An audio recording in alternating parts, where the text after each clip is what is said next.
Hi, my name's Laken, and today I'm going to be discussing suicide amongst veterans as a cause of the chronic stressors associated with being homeless.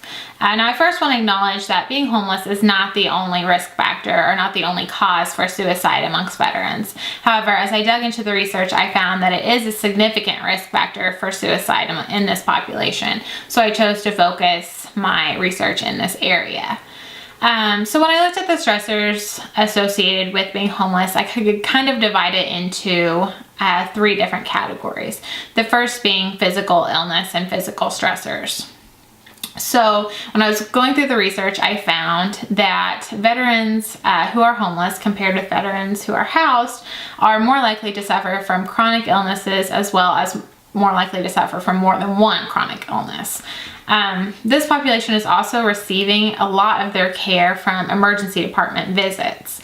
And when they go through the emergency department, they're not really receiving any preventative care or any care for their chronic illness, which they really need. The second category would be psychological stressors. So, veterans who are homeless compared with veterans who are housed, the homeless veterans are 5 times more likely to experience frequent mental distress, and they're 6 times more likely to experience suicidal ideation. They're also very much at risk for severe mental illness, as well as suffering from substance abuse problems.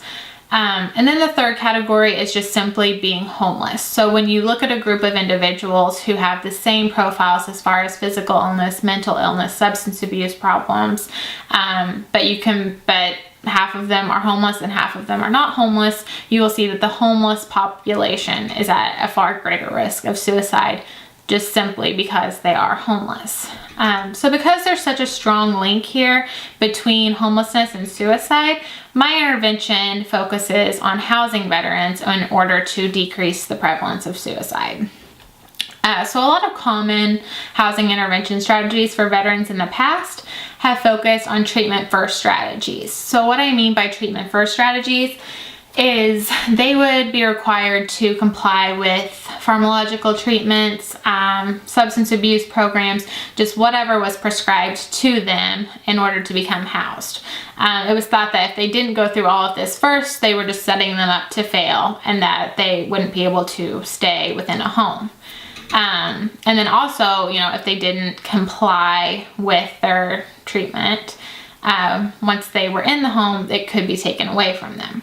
But my strategy is a little different. My strategy is often called a housing first strategy, and the one I focused on started in 1992, and it's through the U.S. Department of Housing, Urban Development for Veteran Affairs, supportive housing, and it focuses on placing veterans in the home immediately, and it does not require them to go through any substance abuse or any sorts of prescribed treatments. Once they're securely housed, then gradually treatment programs will be introduced to them, but it is up to them what they choose to do and what they choose not to do. There's no requirements for what they have to do in order to stay within the home. One of the reasons why we think that this strategy is so successful is because of this choice factor. They feel like they have more control over their lives, and whenever they have more control and whenever it's their idea to do a treatment program, they're more likely to follow through with it. Studies actually show that the individuals going through the Housing First treatment program compared with the Treatment First program actually were more likely to seek out and follow through with substance abuse treatment programs.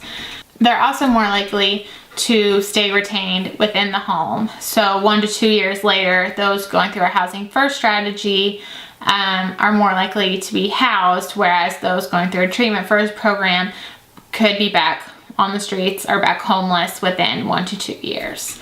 20% of the United States homeless population actually consists of veterans, and statistics show that around 120 veterans are committing suicide every week. So obviously this is a huge problem for the United States, and it has been for a long time.